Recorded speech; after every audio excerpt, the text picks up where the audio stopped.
ассалому алайкум тамошобинони арҷманд. Ин барномаи навбатии дониш сипар аст. мавзӯе ки дар ин барнома атрофи он мо суҳбат мекунем нақши оила дар тарғиби ӯҳдадориҳои шаҳрвандӣ ва иштироки фаъолона дар ҳаёти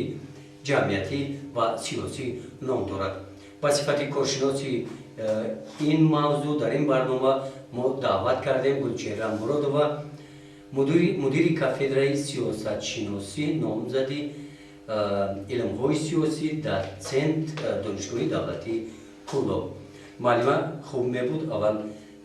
андешаи тамошобинонро нисбати ҳамин мавзӯъ мефаҳмидем, баъд суҳбати худро атрофи ин барнома идома медиҳем. Марҳамат.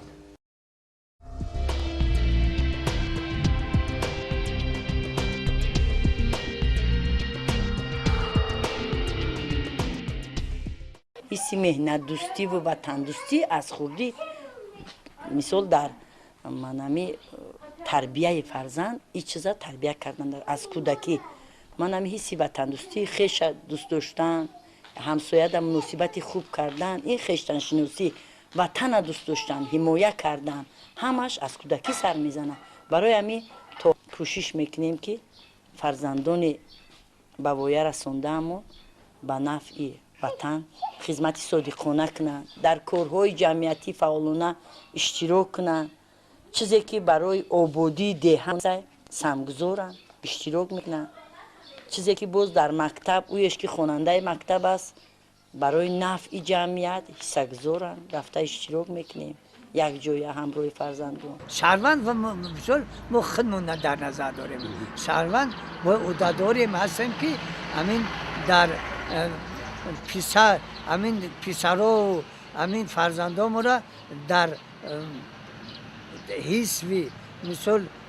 ватандӯстӣ ва ана дар хизмати ҷомеа амин хел сафарбар кунем, амин хел чӣ кунем биомӯзонем. мехоҳам андешаҳои худро аввалан аз суханронии асосгузори сулҳу ваҳдат пешвои миллат муҳтарам Эмомалӣ Раҳмон оғоз кунам ки дар паёми соли гузашта гуфта буданд ки ҷомеаи солим аз оилаи солим ва насли солим вобастагӣ дорад ва фазои солими миллат аз фазои солими оила маншаъ мегирад ва чӣ хеле ки шумо медонед оила як зинаи аввали бунёди ҷомеа аст ва нақши меҳварӣ дар густариши он дорад ва аз ин гузориш маълум аст ки ва нақши оила дар тарғиби ӯҳдадориҳои шаҳрвандӣ ва иштироки фаъолона дар ҳаёти ҷамъиятӣ ва сиёсӣ нақши калидӣ дорад. лекин ӯҳдадориҳои шаҳрвандиро ҳар як шаҳрванд ба таври худ мефаҳмад ва ман бо андешаҳои ин ду нафар розӣ ҳастам, чунки ҳар як шаҳрванд ӯҳдадории худашро ба таври худаш. дар ҳақиқат ӯҳдадории шаҳрвандӣ аз оила сар мешавад, аз тарбия дар оила. чигуна аз хурдӣ ҳамин ӯҳдадориҳои фарзанд ӯҳдадориҳои худашро падару модар ба онҳо мефаҳмонад ва дар оянда дар мактаб дар муассисаҳои олӣ ташаккул меёбад ва ман фикр мекунам дар ҳақиқат дуруст гуфтам ки ӯҳдадорӣ аз меҳнатдӯстӣ ӯҳдадории шаҳрвандӣ худаш чия? ӯҳдадории шаҳрвандӣ дар ҳақиқат аз меҳнатдӯстӣ ва ватандӯстӣ сар мешавад. ӯҳдадорӣ ҳамон аст ки дар баробари он ки давлат ба шаҳрвандон ин қадар шароиту имконияту ҳуқуқу озодӣ дорад, шаҳрванд дар баробари ҳамин ӯҳдадор аст ки ӯҳдадориҳои худро дар назди давлат, ҷомеа ва барои инкишофу пешрафти миллати худ кунад. ғайр аз он ки фақат шароитҳои муҳайёро истифода мебарад, бо бояд ӯҳдадориҳои худро барои инкишофу ташаккули ҷомеа бояд ӯҳдадориҳо кадом чия намедонед? масалан акнун чӣ хеле ки шумо медонед боби дуюми сарқонун ном дорад ҳуқуқ, озодӣ ва вазифаҳои шаҳрвандон, вазифа ва ӯҳдадориҳои шаҳрвандон. инчунин ман фикр мекунам ки ӯҳдадориҳои шаҳрвандон ин пеш аз ҳамане чӣ хеле ки гуфтан ҳифзи марзу буми ватан, хизмат кардан ба ватан. хизмат кардан ба ватан ин фақат маънои ба хизмати аскарӣ рафтан нест, балки ватанро обод кардан. ҳам марду ҳам зан ҳамаи шаҳрвандон бояд ватан хизмат кунанд, яъне онро обод кунанд. яъне ин на танҳо ба манфиати худ, балки манфиати бо ватан, ҷомеа. бале, на танҳо ба манфиати худ, ҳам ба манфиати ватан. вақте ки ба манфиати ватан ҷомеа мекунӣ, ҳатман ба манфиати худи одам, ба худи оила мебошад. инчунин нигоҳ кунед дар он ҷо ҳифзи ёдгориҳои таърихӣ, ҳифзи табиат, سپردن انداز این وظیفه هر یک شهروند است و پیش از همه رعایت کردن قانون‌های کنستیتوسیونی و همه سندهای بین‌المللی که از طرف جمهوری تاجیکستان اعتراف کرده شده است همه این وظیفه و در برابر این باز عهده‌داری‌ها مثلا میگن کارهای جمعیتی عهده‌داری‌های شهروندی هستند که ممکن اون در سرقانون هم نوشته نشده باشد هم لیکن در نزد هر یک شهروند همچون شهروندی همین دولت با تشبث خود او باید صورت گیرد همه اون چیز در اونجا نوشتن و وطن خدمت کردن این مثال مهنت دوستی گفتن من راضی هستم که یکی از عهده‌داری‌های شهروندی مهنت دوستی اون مهنتی نیست که مهنت کند و معاش گیرد بلکه در رشد و انکشاف جامعه با تشبث خود رایگان به انتظار به یگان پاداش خدمت کردن نگاه کنید در آبادی کردن حشرها می شود این قدر معرکه ها شنبگی ها می شود و هر یک شهروند وابسته که او را دعوت میکنند نمیکنند باید همین عهده‌داری خودش را در نزد خلق و وطن حس کرده و همه همین حیات جامعه و همه همون سپارش ها یا عموما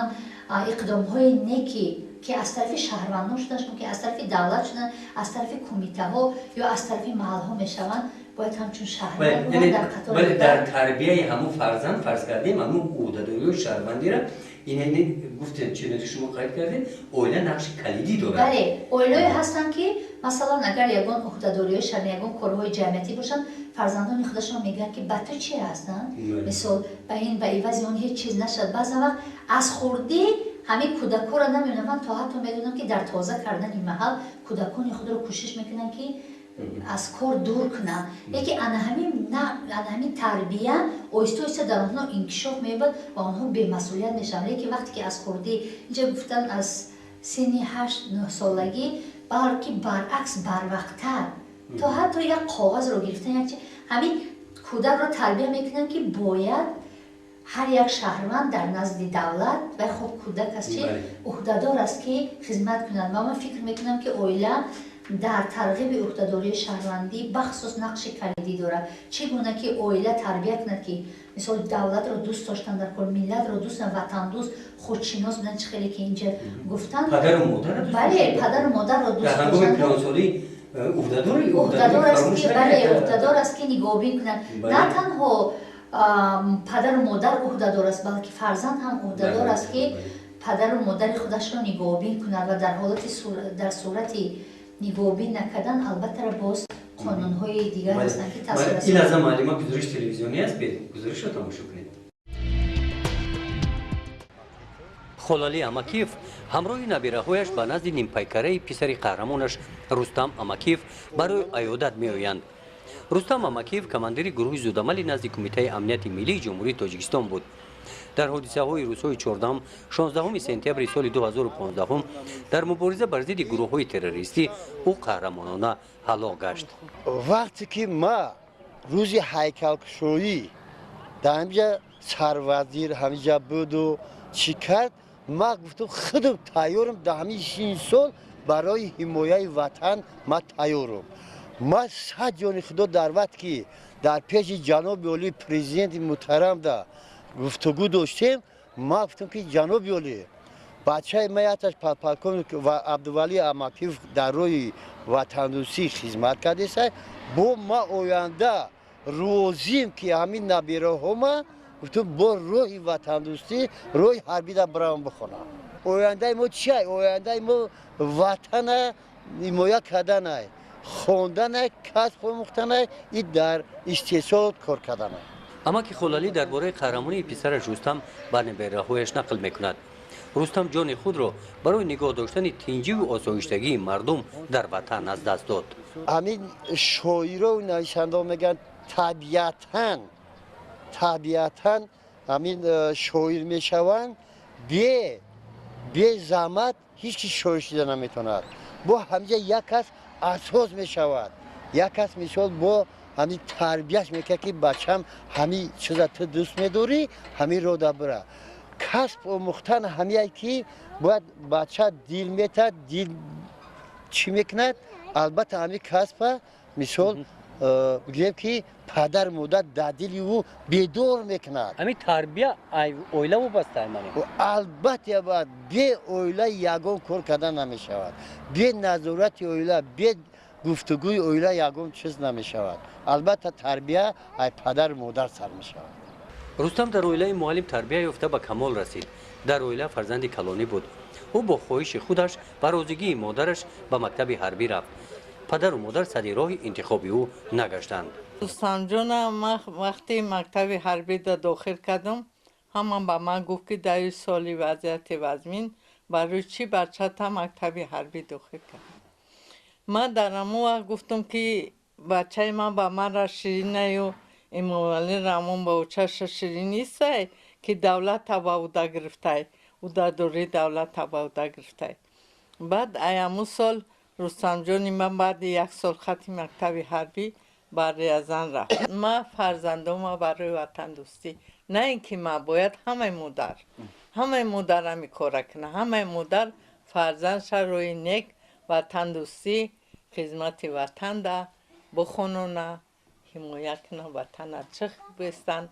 اویله امکیف در شهرک واسه در کوچه دوشنبه زندگی میکنند خانه آنها خاکسارانه است رستم در محیط همین کوچه به این خانه به ویه رسیده است خودش گفت که اوچه جان برای چی مرا رستم نموندی ما باید به وطن خدمت کنم برای حمایت وطن برای وطن دوستی برای آدم دوستی برای ملت شد دوست داشتن خواند بالای وظیفه شد خیر روزی او را خداوند همه قکده است از دنیا رفت ما به همه شکرانه میکنم هر یک شهروند وطن میگه ملت میگه اگر شهروند ملت وطن دارد همه وقت باید درباره نگاهبینی وطنش چه باشد وقتی که اگر ما ای واسطه تلویزیون و رادیو چون میشنوی که سوریه ده ایخه سوریه ده دمکشی افغانستان 60-70 ساله آرامی نیست کوچه گردی تنج نمیگردن مسجد تنج نمیروند ایروی همون شیده که وطن ما تنج سوزه البته باید هر یک شخص باید نسبت به وطنش دلسوزی داشته باشه فرزندش برای وطن دوستی البته باید بگیم که تربیه کنه این حجره مادرش است رستم وقتی که به عیادت والدانش می آمد همراه آنها همین جا می نشست او پدر و مادرش را دوست می داشت و به قدر آنها می رسید این تربیه را در اویله گرفته بود اگر که رستم هم بین ما رفته باشه 100 بار شکرانه با دارم فرزندم خدمو نیکی با صدا کارکنان حکومت بالای سری من در چختن مادر گفته روبر دولت روبر حکومت این روبر نوحیه خدمون موسی غفور اموالی رحمان در پلونی ما بسیار چختی سودن امی مادر وری ما امی ارغوتی روبر نوحیه را میبینیم موسی غفور میگم بچم اومد بازم که ما در تربیه وطن دوستی خودمون کلان شدیم بازم فرزنده از سینی 9 سالگیش 8 سالگیش همین گفتن در که بچم دولت چیه مثال مادر چیه این کی باید وطن باید حمایت کند اما دل بچه پدر مادر باید جا کند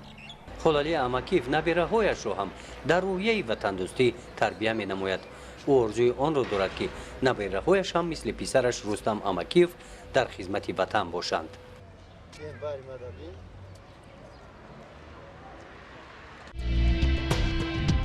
گزارش خوب و تاثیرناک است من فکر میکنم که چنین گزارش تنها همین یک گزارش خردکر میتواند در ترغیب وطن دوستی در ترغیب عهده‌داری های شهروندان را هدایت کند خیلی که در اینجا میبینیم که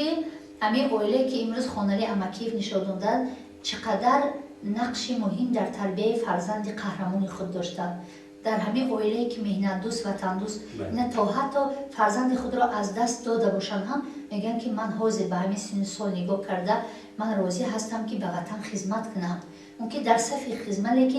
چیز برای آبادی وطنم خدمت کنم و من فکر میکنم که این بسیار اویله تربیت دیده اویله خوب است که و نقش آن در تربیت چنین فرزند قهرمان роли муҳим бозӣ мекунад ва агар ман фикр мекунам ки тамоми оилаҳо аз чунин оилаҳо ибрат гирифта фарзандони худро аз хурдсолӣ дар ҳамин рӯҳия тарбия кунанд, онҳо ҳам ба мисли ҳамин Рустам Амакиев қаҳрамонон тарбия мана имрӯз мекунанд. барои мисол даъвати ҷавонон ба сафи қувваҳои мусаллаҳ имрӯз ҳам нақши бале имрӯз ҳам Оилаҳо. фикр мекунам ки аз солҳои нисбати пештар имсол ҳамин ҳисси ватандӯстӣ бошад, ҳисси як уҳдадорӣ бошад, вазифаи худро шаҳрвандон эҳсос карда истоданд ки ина нигоҳ кунед ки мақсад оилаҳоро дар назар дорам малима. бале оилаҳо имрӯз фарзандони худашонро падару модар сари раҳ мешид ки бисёртар. имрӯз оилаҳо фаҳмиданд, имрӯз оилаҳо фарзандони худро дар рӯҳияи ватандӯстӣ ки тарбия карданд, онҳо худашон ихтиёран омада дар сафи модар ватан хизмат карданд ва албаттара беташвиқу тарғиби оила, бетарбияи оила чунин ҷавонон намеранд. Ин ҳамаш нақши оила аст, нақши падару модар аст ки аз хурдӣ талқин мекунад ки бояд хизмат кардан, ин уҳдадории ту, вазифаи шаҳрвандии ту, мо бояд ватанро ҳимоя кунем, муҳофизат кунем. Бинобар ин ман фикр мекунам ки албаттара пеш аз мактаб, пеш аз дигар чиз оила нақш дорад дар тарғиби уҳдадориҳои шаҳрвандон. Пас аз он дар мактабу дар дигар ҷойҳо он мукаммал шуда такмил меёфтад. ҳамин оилае ки шумо ин лаҳза тамошо кардем мо якҷоя метавонад мисол намуна шавад? бале чаро не намуна мешавад ва чунин оилаҳо дар ҷумҳурии мо дар Тоҷикистон дар деҳаҳо хеле зиёд ҳастанд ки агар ки ҳамин хел гузоришҳо сабт карда шаванд, онҳо намунаи ибрат оила мешаванд. Вале бинем ки чунин оилаҳо бо аз тарафи давлат ва ҳукумат дастгирӣ карда мешаванд ва ман фикр мекунам ки чунин оилаҳо кам нестанд, зиёданд ва сол то сол зиёд ҳастанд. Лекин боз оилаҳое ҳастанд ки падару модар масъулият ҳис намекунанд, ҳарчанд ки қонун ва тасвиб расид, яъне ки дар инҷа бемасъулиятии баъзе падару модарон аст ки дар тарбияи фарзанди худ на умуман аҳамият намедиҳанд ва чунин шаҳрвандон, чунин шахсиятҳое ки дар инҷо, шахсоне ки дар инҷо тарбия меёбанд, фикр мекунам ки аз уҳдадориҳои шаҳрвандии худро ҳам намедонанд. Лекин яъне ин вобастагӣ ба оила бале ин ба оила ҳаст. Чӣ қадаре ки худи оила, падару модар масъулиятшинос бошанд, мисол уҳдадориҳои худашонро хуб ба иҷро кунанд, пас фарзанд ҳам ҷавобан ба онҳо намунаи ибрат шуда метавонанд ва онҳо метавонанд уҳдадориҳои шаҳрвандии худро. ба чӣ вобастагӣ дорад малима ҳамин оилае ки дар ҳақиқат ҳамин дар тарғиби уҳдадории шаҳрвандӣ фаъол бошад? ман фикр мекунам ки ин пеш аз ҳама аз замон тарбияи падару модар, аз маълумотнокӣ ҳам дар инҷа нақши муҳим мебозад. Чӣ қадаре ки оила эҳтирому ҳурмату эҳтиром, меҳру муҳаббат бошад ва бо масъулият бошад, агар фикр мекунам ки аз ҳамин хел оилаҳо ҳамин хел фарзандои хуб чӣ меёбанд, тарбия меёбанд. То ҳатто агар ки ҳамун фарзанд уҳдадориҳои худро дар хона иҷро карда тавонад, ва фикр мекунам ки аз уҳдадориҳои шаҳрвандии худро дар дил худ ҷо баромада метавонад. Албатта ин боз як назоратро низ вақте ки уҳдадориҳоро доди, вазифаҳоро дар ҳамин хона як вазифаи хурдтаракам ки додем, бояд ки падару модар назорат кунанд ки оё ҳамин иҷро шуд ё нашуд, ё камбудиҳои онро ислоҳ кунанд ва инҳо фикр баъд дар ҳамин фарзанд ҳамин хеле фикр ба вуҷуд меояд ки бояд ҳатман ҳамин кор карда шавад ва санҷида шавад. ин оила як давлати хурд аст. бале ин оила як давлати хурдест дар давлати бузург ва чӣ хеле ки гуфтем зинаи аввали бунёди ҷомеа дорад ва нақши меҳварӣ дар густариши инкишофи ҷомеа дорад ва агар ки давлати хурд тинҷ бошад, агар ором бошад, агар ҳатман оилаи хубу мустаҳкам бошад, давлати бузург ҳам тинҷу ором аст ва мустаҳкам аст. ин лаҳза саволҳо аст аз тарафи тамошобинон. уҳдадориҳои шаҳрвандӣ дар мактаб омӯзонида мешаванд ё ин ки дар оила? ман фикр мекунам ки уҳдадориҳои шаҳрвандӣ аввал аз оила сар мешаванд, баъд оҳиста оҳиста дар мактаб он инкишоф ва ташаккул меёбанд. Лекин агар ки то синни 6 солагӣ ҳамин чиз уҳдадориҳои шаҳрвандӣ дар оила, нақши оила набошад, пас мумкин мешавад дар мактаб, лекин он бо душворӣ. бинобар ин ман фикр мекунам уҳдадориҳои шаҳрванд, акнун ки шаҳрванд гуфтем камтар камол ёфтааст, лекин бо вуҷуди ҳамин уҳдадориҳои шаҳрвандӣ ба фикри шахсии ман аз оила و پس از آن در مکتب و در دیگر جاها آموزانیده می شوند. این همه وقت آموزانده می شوند. حتی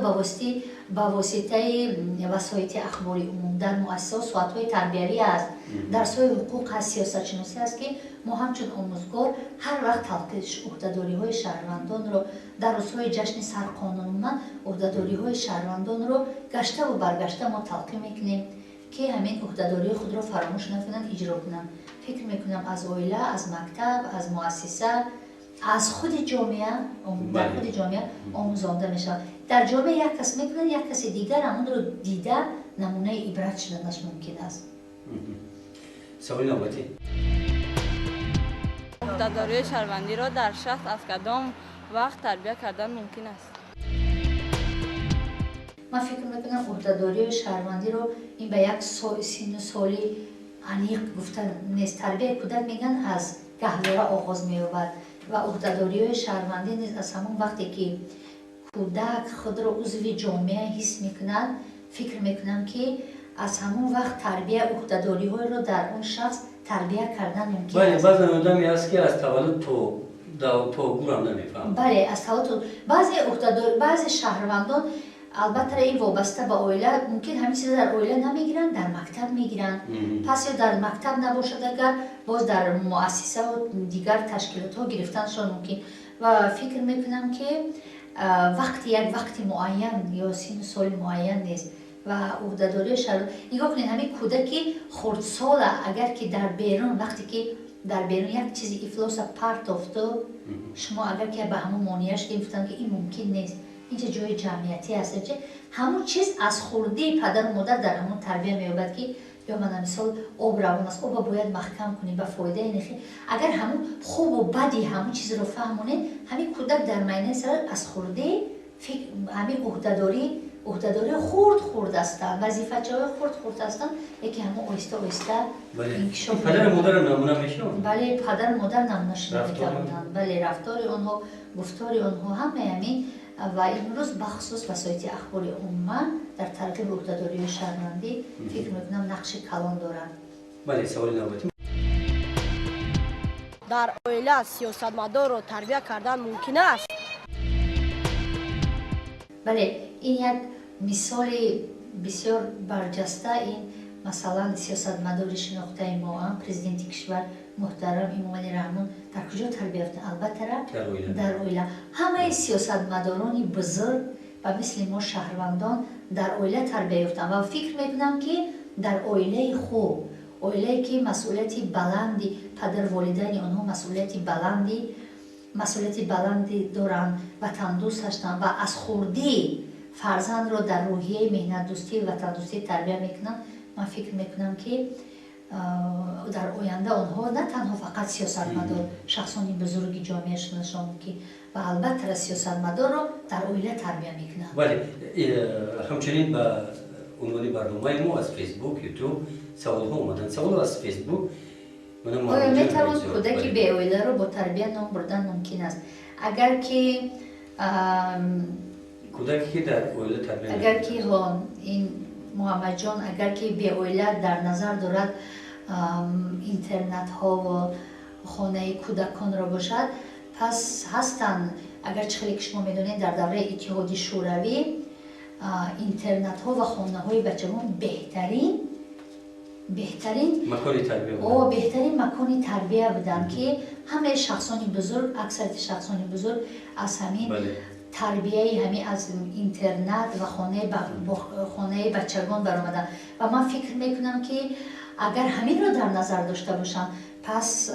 به کودکی به اویله رو با تربیت نام بردن با تربیت شدنش ممکنه. لیکن اگر خوب میشه که اگر به اویله معنی اون رو دارد که یا پدر ندارد یا مادر، البته در اون جایی که یا پدر نیست یا مادر البته تربیت کاسته میشود. یکی هست که یا مادرانی هستن که در تنهایی فرزندانی خوب با